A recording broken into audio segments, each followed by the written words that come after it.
Welcome to USA Global TV and Radio, where our mission is to provide education, entertainment, hope, and inspiration.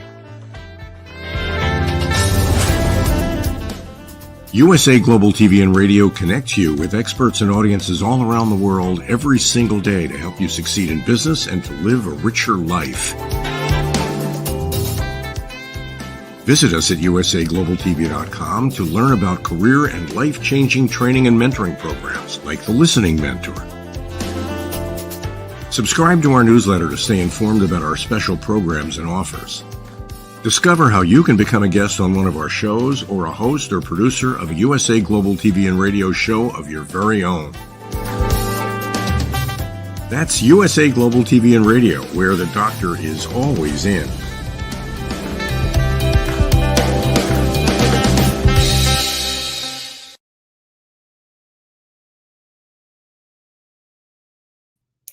Good morning, good afternoon, good evening. Welcome home to USA Global TV and Radio, where we proudly provide world-class global education, inspiration, and hope.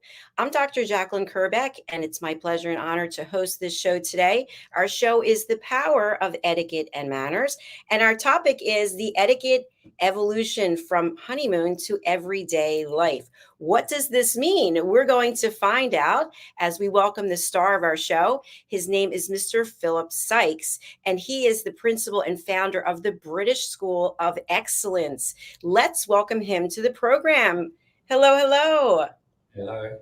Friday. Yes, it is. It's an absolute pleasure. And by the way, we already have a comment from someone on LinkedIn. Kanita Al Arabi. Hello. Hello to you. Thank you for being here. Fantastic. Already people are coming in. That's wonderful. How are you, Dr. JACALYN? I'm doing well. And you and I are both in the state of Florida. So our thoughts and prayers go out to all of those who have really struggled, suffered, lost, or still struggling. So we're here with you. So thank you so much. Philip, you have done so much to change lives across the world. And it's an absolute pleasure to think that very soon we will be meeting in person. Tried that before, and it was my problem. I fell down on that, but it's going to be happening soon so that I can actually see the magic taking place in person. Tell us, what was the motivation for you to start the school, the British School of Excellence, which was the British School of Etiquette? Dr. JACALYN, thank you. And I'm so excited to see you in a couple of weeks' time in the UK, which is going to be superb. And you joining us for an amazing journey in our Train the Trainer program as well. So it's lots of things to look forward to. The foundation of this organization was very much founded on the principles of how we connect with one another as human beings and how we treat one another. And from a young age, I was very fortunate. Me and my brothers, my sister, my mum and dad were fastidious about the importance of etiquette and manners and how we show up. And the schools that we went to very much complemented that. And early on in my life, I noticed how the importance of etiquette and manners really did shift and make things more achievable. People open doors for you where you may not initially have had a door open for you. The importance is really, again, about the old adage that Maya Angelou once wrote down, and that is, people will forget what you said, they will forget what you did, but they'll never forget how you made them feel. And that for me is really a cornerstone and a bedrock of the organization. And as I matured and got through various stages of my life, I've been very blessed. I've had different organizations. I always had this burning desire and calling to help people advance in their lives, whether it be in their personal relationships, whether it be in business, whether it be in friendships, whatever the sort of scenario is, and really where we can go to the universities, we can be very academic, but if you don't have these quintessential, what I like to call hardcore life skills, you tend to find those people who lack in this area tend to end up either failing or not progressing as fast and as dynamically as they could. And this is where the British School of Etiquette, now the British School of Excellence, finds a phenomenal position in this world, especially in a world where AI is so prevalent right now and people are leaning on digital and machinery. And if you can maintain these proper human skills, these core life skills. In other words, the foundation we should all be born with and given by our parents and guided, those old school principles, which have now started to diminish in families, which is very sad to hear. So that's really scratching the surface of the organization. Thank you so much for that overview. We've got your website up here for people who are listening on a podcast platform. Can you tell us a little bit about the courses that you offer, and then we'll get into today's topic? Absolutely. Right. So at the British School of Excellence, we focus on giving you these quintessential tools I mentioned earlier. This is not about a list of rules of do's and don'ts. This is giving you real fundamental tools and skills. These are not tips or tricks. And we have a range of products. Our core focus is the polished professional, which is pretty much for anybody who wants to elevate themselves, not only in business and in their careers, but also in their lives. It is such a diverse process of material that we deliver to you. And you're never too old to take on coaching and training. I know, Dr. JACALYN, you and I are always looking for great coaching programs, and we are always avid learners and spending and investing a huge amount of money into education.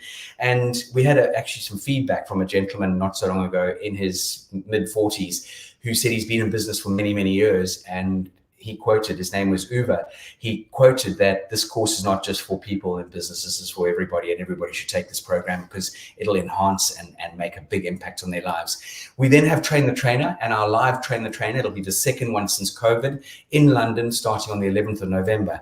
Now, this program very much focuses on anybody out there who wants to make an impact in anyone's life or their own lives. And it really is about giving you these tools. We share everything with you. We give you the Coca-Cola recipe on how you can go out there and deliver this material in wherever you are in the world, in whatever culture, whatever background you come from. The Train the Trainer is a 5-day intense program with continued support off the back of Train the Trainer. Those are just 2 courses that we're just touching the surface on. The rest, we focus on children, teenagers, we focus on emotional intelligence, we focus on working with organizations, on customer excellence, customer service. How do you make your client, in other words, your guest, feel? So that's just scratching the surface. Fantastic. And again, here we have a list of the courses up here for people who can go to the website, thebritishschoolofexcellence.com. Okay, today's topic, the etiquette evolution from honeymoon to everyday life. So when I interpret that, to me, it means we meet someone, maybe we're in a new relationship, maybe it's a new job, whatever it is, and everything's great, and everyone's yesing and pleasing and thank you. And then as we start to get to know someone, or we're more involved in our work, we let our hair down, so to speak, and the real us comes out, which can be somewhat of a difference from the person we presented ourselves as. What comes up for you when I share that, Philip? Dr. JACALYN, that's such a nice analogy. It's almost if you look at an iceberg floats, predominantly with a huge base under the ocean, and there's just the tip. And so people initially see a few aspects of who you are, how you're showing up, and all that sort of thing. And then only after a period of time does the base of that iceberg start to show itself. And this is something that I think all of us have experienced along our journey in life. Yes, very, very true. And what I've also found is when our partner, for example, our partner's behavior starts to change, then we can address it in certain ways. But sometimes people will just start yelling at the other person. What's wrong with you? Why are you acting like this? That's not who you showed me, on and on. And then the fire starts to get higher and higher and higher. And then the relationship, which could have been saved at some point, seems like it's almost doomed. What are your thoughts?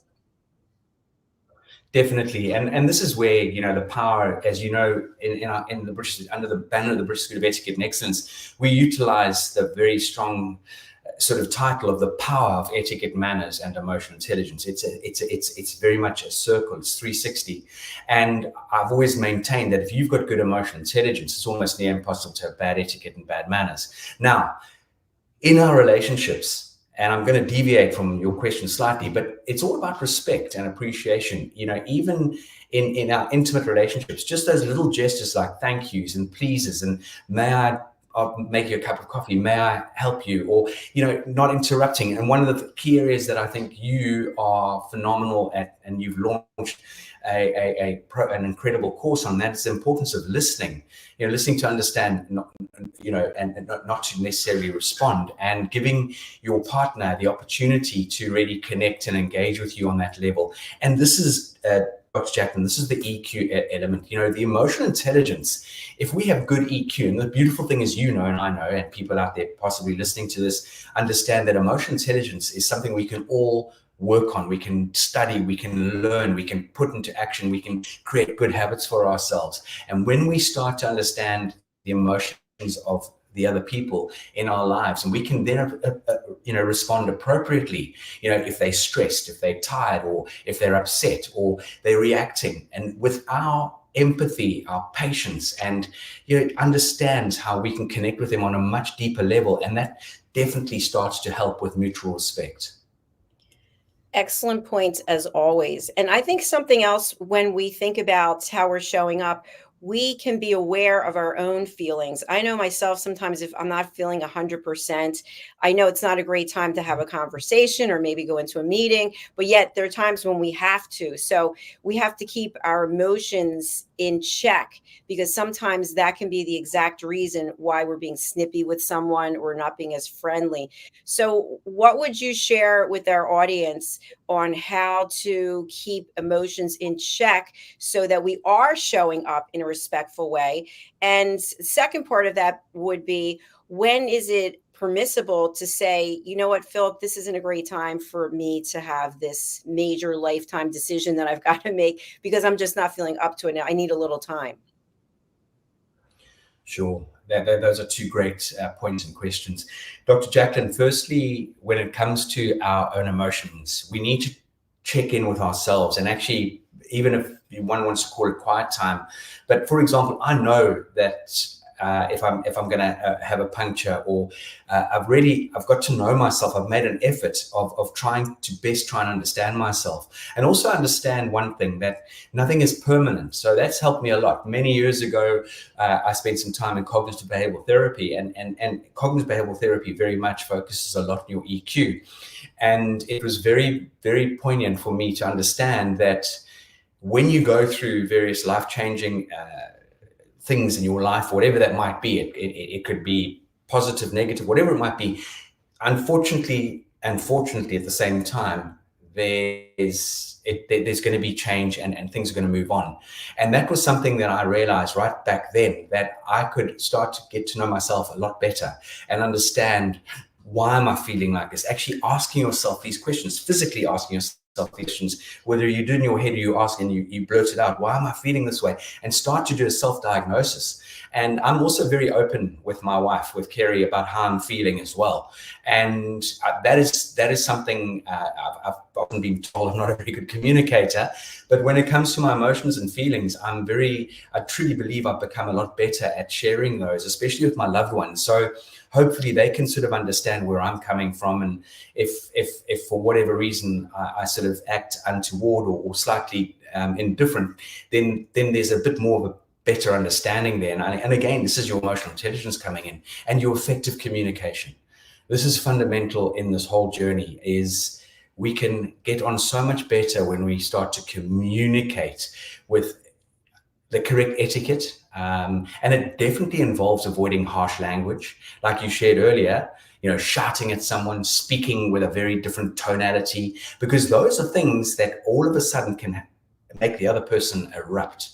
And that for me is just, again, scratching the surface. I mean, we're discussing a very deep topic here, but if anyone is listening to this and has the opportunity, and I'm going to say the privilege of listening to this, and you start to implement just some of the tools we're sharing with you on today's program, and you bring them into your lives and start creating good habits for yourself, you'll see a massive impact on how your life and your relationships start to change.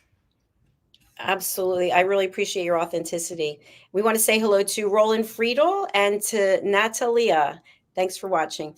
So, Philip, not everyone is an advocate of continuous learning. Sometimes people feel that they know what they know and that's enough for them. And so we come to them and share our feelings. And the feedback we get is, I don't have time for this. Get yourself together, figure it out. Don't come to me with boohoo, you're sad, you're angry. I've got stuff to do. This happens. And what do we do so that we don't feel resentful when we're openly trying to express ourselves and the other person is not having it? Well, this for me goes back to something that I think I've always realized, but you really reiterated many years ago to me, is timing is everything for a start. Now, that is finding the correct time to potentially engage with that other person and let them know that I need you to listen to me. I need you to really try and understand me, because if you don't, things could spiral in the wrong direction or even out of control. And this is a key element of relationships. I think we all know people who have had what we might have seen on the outside, a very good relationship, and then all of a sudden the cracks start to form, and next minute they're not in that relationship anymore. And then you start to engage with either one of those parties, and then things get divulged. And if one could wind back the clock, which we can't, a lot of those scenarios would possibly been able to be circumvented. Now, about 8, 9, 10 months ago, there's a gentleman who wrote The Diary of a CEO, and he was being interviewed on television. And he was talking about, again, how important these relationships are. And if you were in a relationship, Dr. JACALYN, and let's say you had 1 or 2, 3 bad habits that your partner didn't like, and they clucked every time, and, oh, she's doing it again. Oh, you always blah. That eventually starts to wear away. It's like a motor car by the ocean and leaving it there for a year. It starts to rust and it starts to fade away. And this is exactly the detriment that these sort of scenarios can have on one's relationship. Yes. Excellent. Thank you for framing it up that way. I appreciate it. What I'm also thinking about is I've been watching a reality TV series, which I'm not going to say which one it is, but it's about people getting to know each other through a wall. They never actually see one another. And then they make a decision if they want to get engaged, and then they actually see each other. And so on one of the recent episodes, it was interesting because one of the people had a completely separate life. It's the dual life, if you will, and yet had all this time because you never saw the other person. You were being open, you were sharing your emotions, and this person never shared anything about this other part of this person's life. And I think that happens quite a bit. And so my question to you is, in order to truly have emotional intelligence, is it appropriate, is it proper to literally spill the beans on every single thing when you're, let's say, applying for a job or you're starting a new relationship? When is it that you open the faucet and just let them have all of it and see how it works out? Because that's typically not what happens with people. We keep things inside because we don't think we're going to be approved, appreciated. The other person's going to like it. What are your thoughts? That's you definitely are sailing into quite sensitive and dangerous territory there, I believe. Well, let me put it and give you 2 answers. When it comes to your career path and your job interview process, you don't want to scupper your opportunity by sharing your failures. You can tell the interviewer that you back in the day you had a challenge with X, Y, and Z, and I'm not saying you're not telling the truth. You just don't need to bring negativity into that sort of interview. If you get asked certain questions, then answer it openly and honestly. But again, use important and polished skills when you do that. It's very, very important. It's key to you connecting with the interviewer. That is something which I feel, never ever pull the wool over anyone's eyes. In other words, fib, tell a lie, or be dishonest. In relationships, I think there are certain aspects that you can share with the person that you're getting to know. I truly don't believe you need to go in with all warts and all in every sense of the word. No one really wants to hear about the relationship you had with your ex-partner, this one, that sort of thing. I can assure you it's just going to potentially cause a definite sort of disruption in that relationship. Maybe not immediately, but maybe later down the line. Something triggers and then something gets said by the other person shared something with a while ago. So I would be very sensitive in that area. Again, if you do ask someone a question and they're not that open or keen to answer it, don't poke the what do they say? Don't stoke the fire. Just leave it, let it be, because it's really, let's look at the future. Now, there are obviously things from one's past. If you're an axe murderer, then that should be exposed, heaven forbid. But interestingly that you asked this, because just the other day I was, in the motor car, and there was an interview with a woman and a man who was starting to date. And then he then found out that she was pregnant from her ex-partner, but she didn't divulge that. And now all of a sudden there's this conflict, and she couldn't understand why he had backtracked and he had sort of started ghosting her. And that was a huge debate. Now, in those sort of situations, that's where you need to be very open. Yeah, it's a tough path, because especially if you know, based on conversations you've had with the other person, that they're not open to whatever it is. And just a simple example, we have a big election coming up soon. And if someone said, well, I'm in this party, and the other person's in the other party, it might be a subject that you just don't even want to broach because you like the person, but that could be a deal breaker, that they might say, well, then you're out. But the other thing is, how much of an issue is it going to be down the road that you may then end up breaking up because of this, and it wasn't the right person for it. You weren't right for them. They weren't right for you. Well, you got to take your chances. I think if there's certain beliefs, then that definitely must be exposed from the outset. I think that's very important. And I absolutely wholeheartedly put a stamp of approval on that, in the sense that when it comes to beliefs and religion or whatever, I don't mind who's doing what and who's voting for who, but it must be discussed and brought into the open. Not too late she cried, and then all of a sudden you're starting to bang heads over a political decision or a religious decision. Or it's the same as principles. So let's say two people get together and they decide to have children, and they can have children, and then the one parent has a completely different approach in the way they would like their child to be educated versus the other person's approach. Then there's going to be banging heads again. Yes, absolutely. So let's talk a little bit about expectations, because if you think about it, you've been on a honeymoon, I've been on a honeymoon, and then there's the reality of the marriage. So is it really valid for us as humans to think that we could have a honeymoon every day of our life? Or is that just, ridiculous? Because if you think about it, the honeymoon period of anything, you're usually smiling and lighthearted, and you're so excited, and you have hope, and you're inspired. And then one thing doesn't go the right way, you're like, oh, this is what it's going to be about. And so that's my question about expectations. Where do the expectations really start to fall apart when we are thinking that every day is going to be a honeymoon?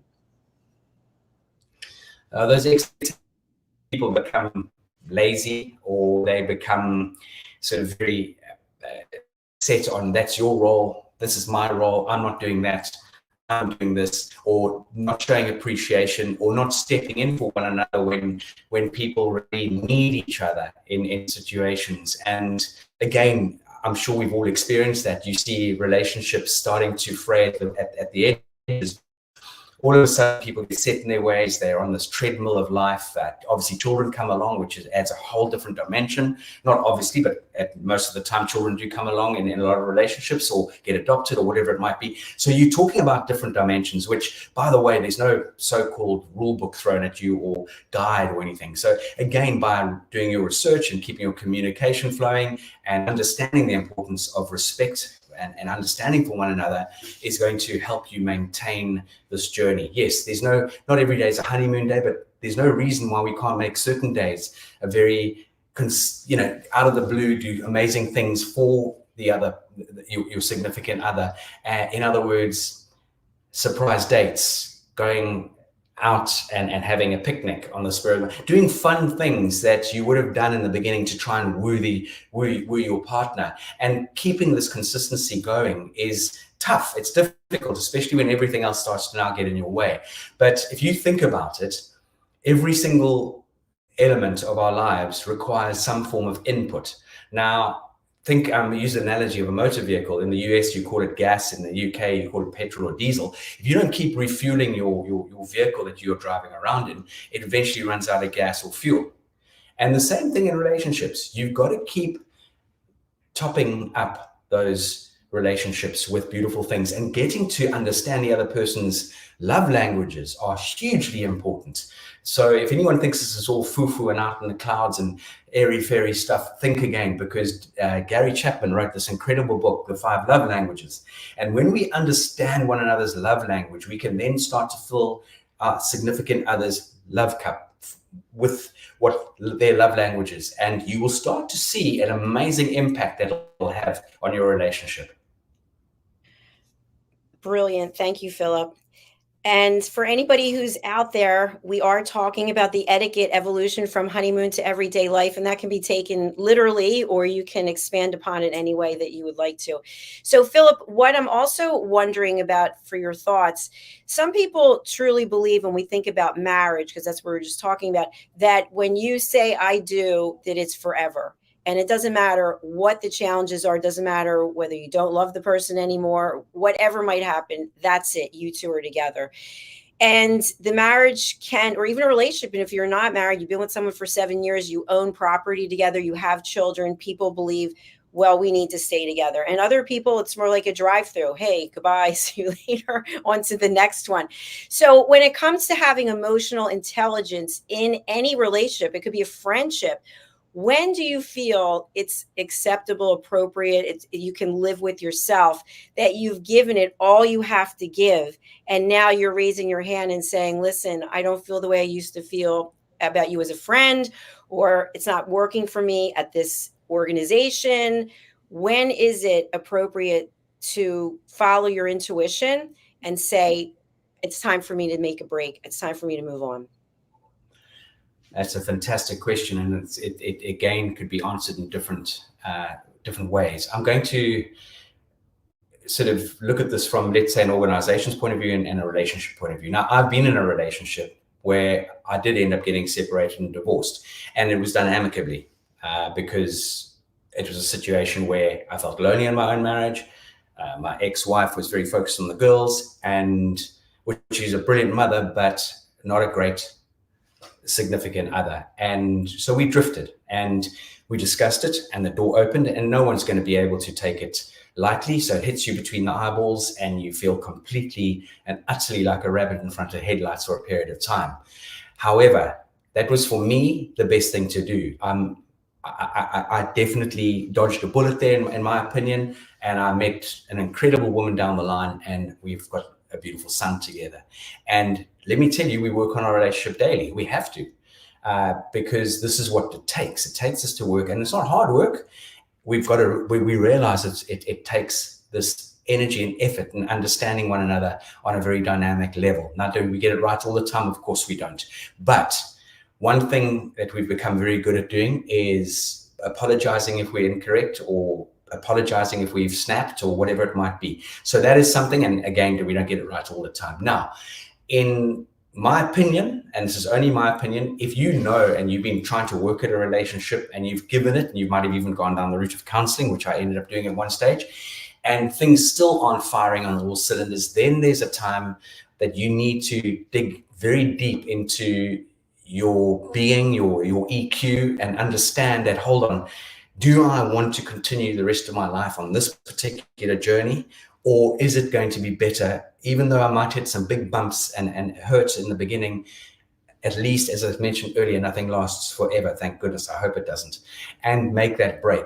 That there is something I would advocate, not all the time, but when you have children involved, you do not make it about you as a couple, because those kids are the most important thing. You need to bring your relationship to an end in the most amicable way possible, because the pain is going to be there anyway, especially for the children. So that for me is, I'm going just literally, as I said, this is a big question with many different views and opinions, I'm sure. On the company side of things, I would again very much, and funny enough, we talked about this on the Roy D. Rich show the other day about open communication and talking to people within the organization, the correct sort of people, voicing your feelings or your concerns at the right time is very, very important. There's no point being in an organization where you're feeling squashed, you're feeling undervalued, you're feeling that there's no opportunity for you to get ahead. Now, let's bring this together. In many elements of our lives, people get comfortable and they will just very happily just, cruise through that relationship, cruise, and it's not a pleasant cruise through that business job role, and they're miserable. They'll have times of happiness when they may be with their mates and things like that, but deep down, their day-to-day lives are not as enjoyable as they could be. I'm laughing about the analogy with the cruise. It's not an Alaskan cruise. It's not a Mediterranean cruise. So I agree with you wholeheartedly. I also think that sometimes our emotional intelligence is put into jeopardy because we feel like we don't have any options. We feel trapped at work, trapped in a relationship, financially trapped. I can't do this because I don't have the money for that. And so that starts to affect how we're showing up. It also can affect our health. And so our body is probably saying to us, listen, you do have options, but you're choosing not to look at any of them because we are afraid. So as we're coming to the last part of our show, I'd love to have you share with us how fear, how insecurity, how negative emotions can impact the EQ that we desperately are needing to keep as a high level as a society.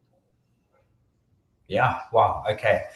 Look, I know that's happened to me, absolutely, at times, in the past, where all of a sudden the EQ goes out the window, and it almost magically sort of horribly leaves you at times.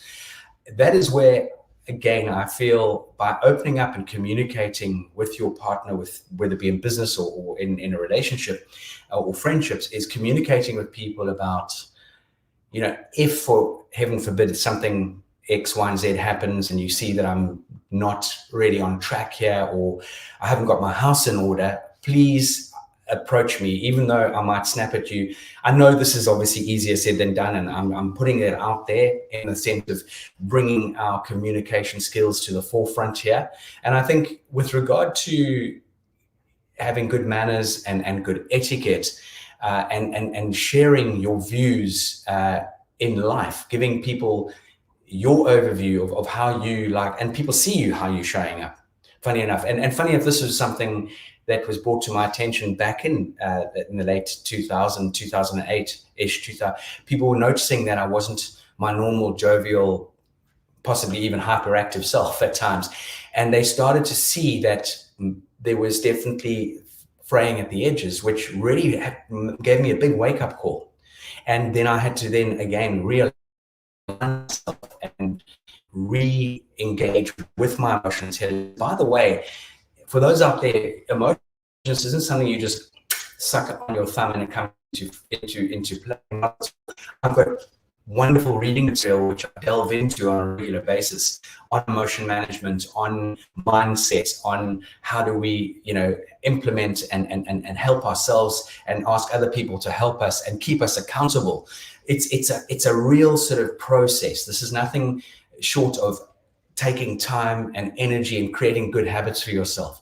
And one of the things that really helps me immensely is my gratitude journey that I go on every single day. And it's very powerful. So that again is something, and I know I'm afraid from your question, but I'm trying to give people these significant tools that if these sort of things start to fray, that you can start to check in with yourself, or people can check in with you.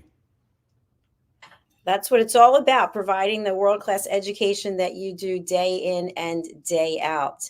So I'd like us to move on to anything I haven't asked you when it comes to emotional intelligence, or anything that you're hearing from the cohorts, the people who take your program, maybe some outcomes from the Train the Trainer program.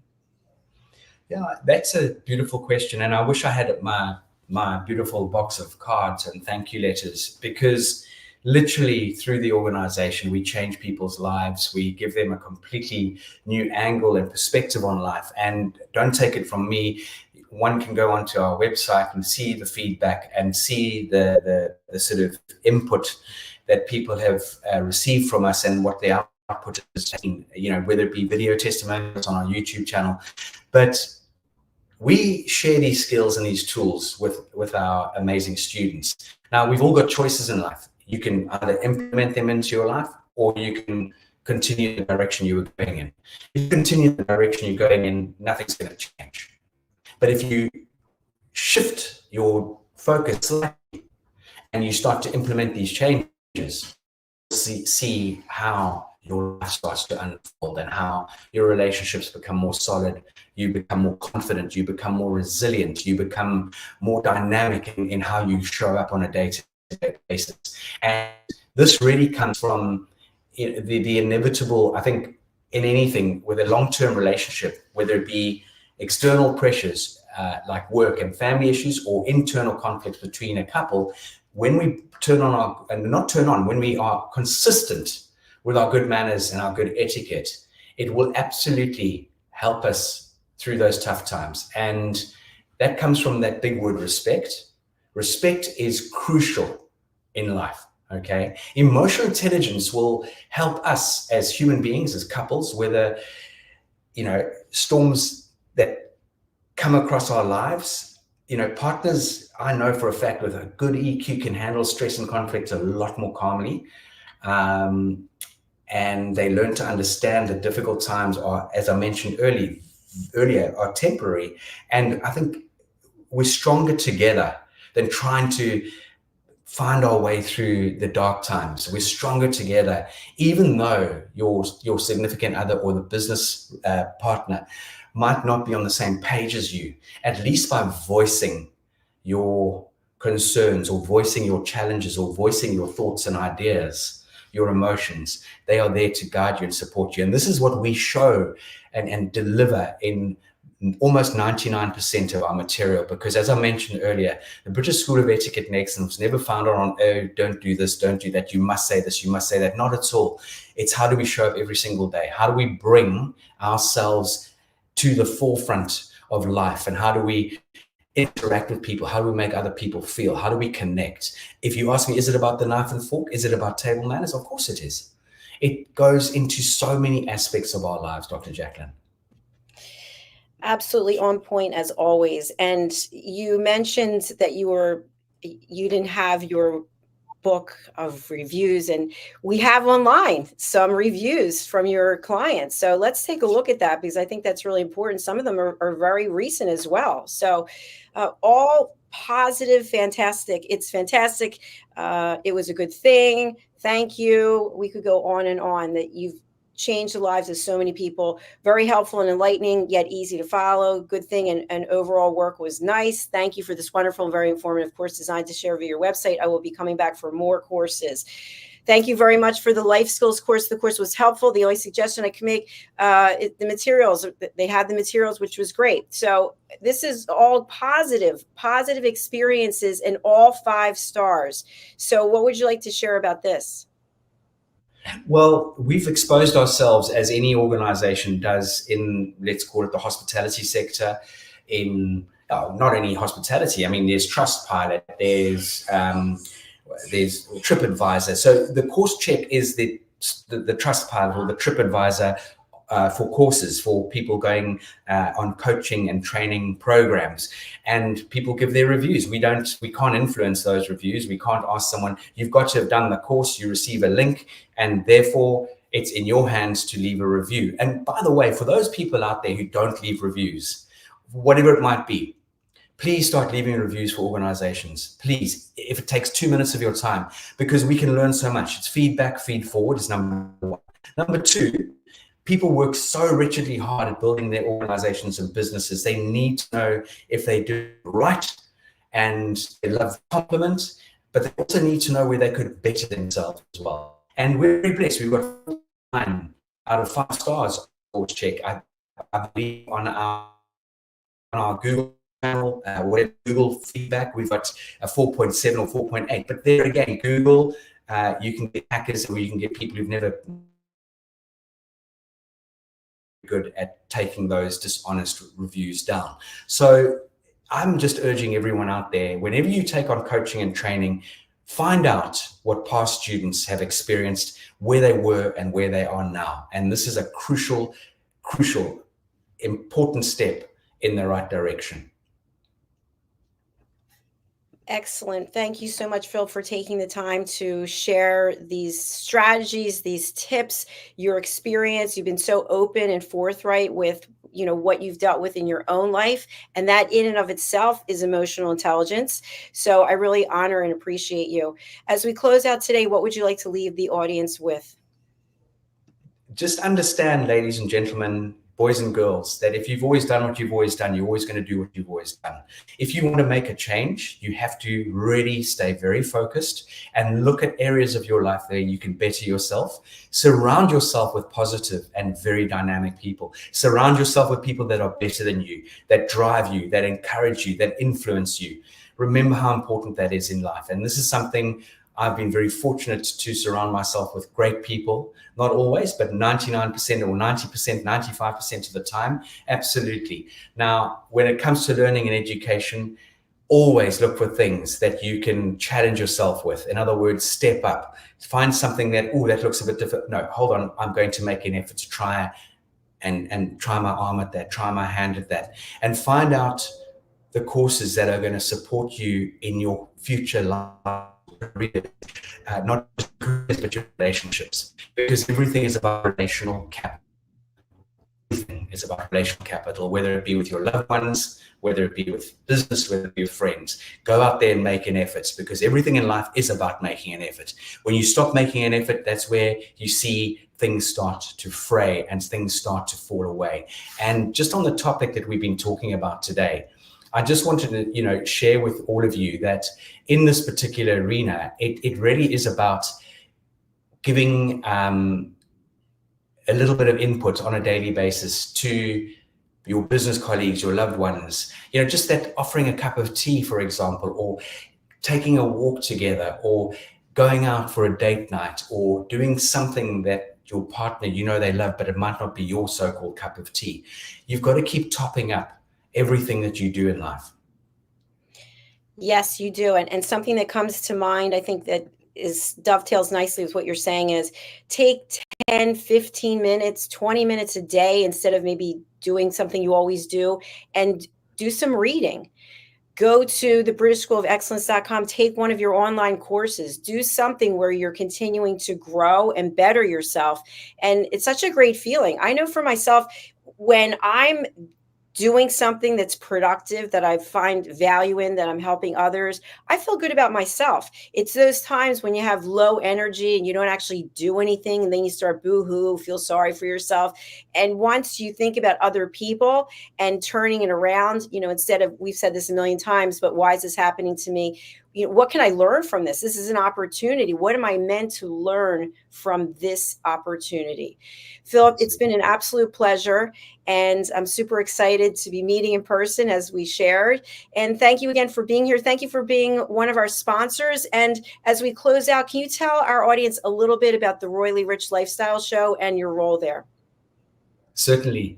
I have the privilege once a week to join my hosts, Helena and Ian, who are both ex-correspondents for the royal family, and Ian's an ex-photographer, and they're very close connection with people within the royal family. And I join them and I share different perspectives on life. Now, the beautiful thing is Ian will share a topic and say, would you like to cover that? And he throws it at me.